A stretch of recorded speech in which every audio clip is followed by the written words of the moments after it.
শ্বশুরবাড়িতে গিয়ে যেভাবে ব্লগ করব। বন্ধুরা তোমরা সব কেমন আছো? আশা করছি তোমরা অনেক ভালো নেই। আর আমি এই মাত্র শপিং করে ফিরলাম। আর দেখো আমি গেছিলাম, আর দেখো একটা জুতো কিনেছি, কেমন হয়েছে তোমরা কমেন্টে জানিও। কিন্তু বন্ধুরা আমি আজকে আমার এই ব্লগে দেখাবো আমি সারাদিন বাড়িতে কি কি করি। যাই হোক, তোমরা দেখতে থাকো পুরো ব্লগটা। কি কাজ করি জানো? কি বাড়িতে কাজ করি, ব্লগটা স্টার্ট করা যাক। আর তোমরা দেখতে থাকো আমি বাড়িতে কি কি কাজ করি। চলো লেটস গো। বৌমা এইসব ফোন টোন রাখো দেখি, ঝাল ঝাল করে কষা কষা করে একটু শুকটি মাছের তরকারি করো, আজ ওইটা দিয়ে ভাত খামু। হ্যালো গাইস, দেখো শাশুড়ি মা এইমাত্র আমাকে হাত মেরে বললো যে ঝাল ঝাল করে আমি যেন একটু শুকটি মাছের তরকারি করি। তো চলো আমার নতুন রেসিপি, একটা রেসিপি বানাবো যে আমি রান্না করবো, তোমাদের গা থেকে ঝরে পড়বে লাল লাল, পড়বে টক টক করে।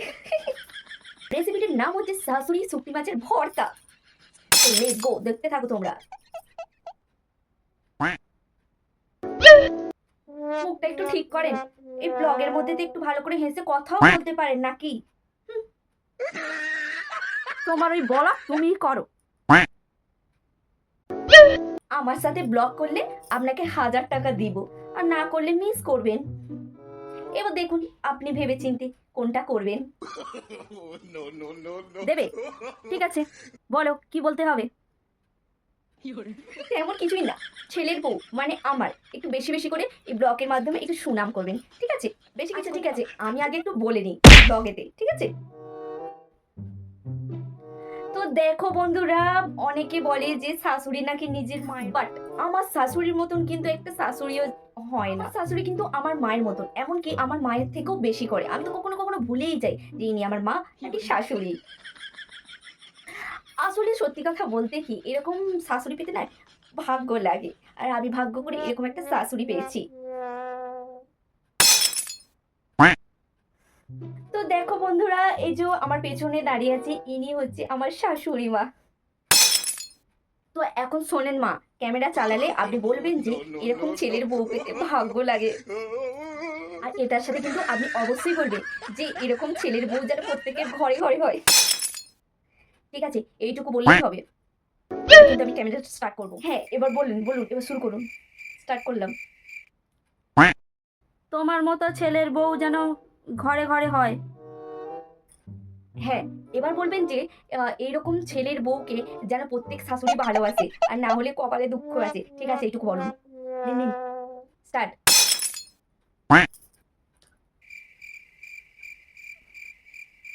আমি পারবো না তোমার এইসব বলতে। 500 টাকা দেবো না কিন্তু মুখের এরকম আপ করলে। নিন, ভালো মুখে হাসি মুখে আমার নামে একটু সুনাম করুন, ঠিক আছে? নিন, শুরু করুন। আমি খুব খুশি আমার এরকম একটা বলক বউ আছে। বলগার বলক বলাগার বউ, ওই হলো বলাগার বউ। আর হ্যাঁ বন্ধুরা, আমার একটা ছোট্ট টিপস, আপনাদের যদি ছেলে বউদের অসহ্য লাগে তাহলে খুব তাড়াতাড়ি হচ্ছে যে বৃদ্ধাশ্রমে যেতে পারেন। কি, তোমরা আমাকে বৃদ্ধাশ্রমে পাঠিয়ে দেবে নাকি?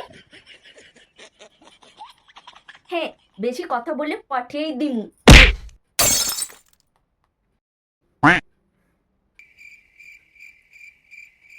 আমার 500 টাকাটা এবার ছাড় কি, দাও 500 টাকাটা। হ্যাঁ হ্যাঁ দিচ্ছি।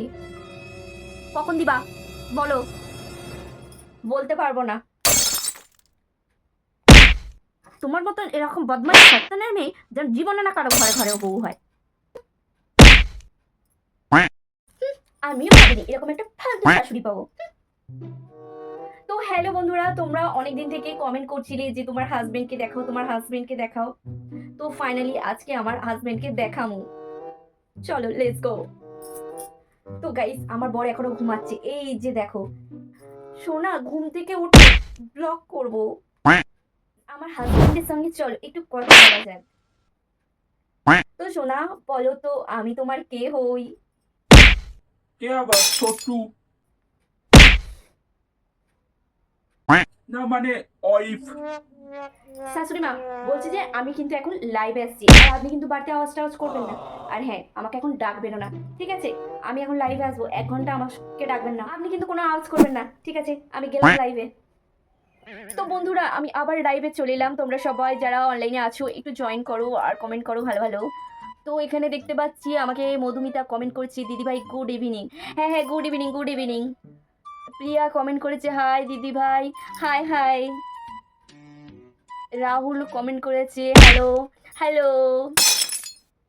এই যে মহারানীর বলার বৌমা গ্যাসে দুধ বসিয়ে সেটা তোমার বাবা এসে নামাবে। আমার ওই লাইভের কাঁটায় আগুন দিই। আপনিও তো দেখে রেখে পাচ্ছেন, হ্যাঁ আপনি তো কোনো কাজ করেন না, শুধু গিলেই যান। 1 কিলো দুধ আমার সবটা শেষ করে দিল। ওই 1 কিলো দুধ যদি না তুমি ফিরিয়ে আনতে পারছো না, আজকে তোমার একদিন আমার লাইভের কাঁটায় আগুন দিই। ফালতু মেয়েকে কি দেখে যে আমার বাবু বিয়ে করে এনেছে তা কে জানে। কি দেখে আবার বিয়ে করে আনবে? আমার মুখ দেখে, এই সুন্দর মুখটা দেখে বিয়ে করে এনেছে আপনার পলা।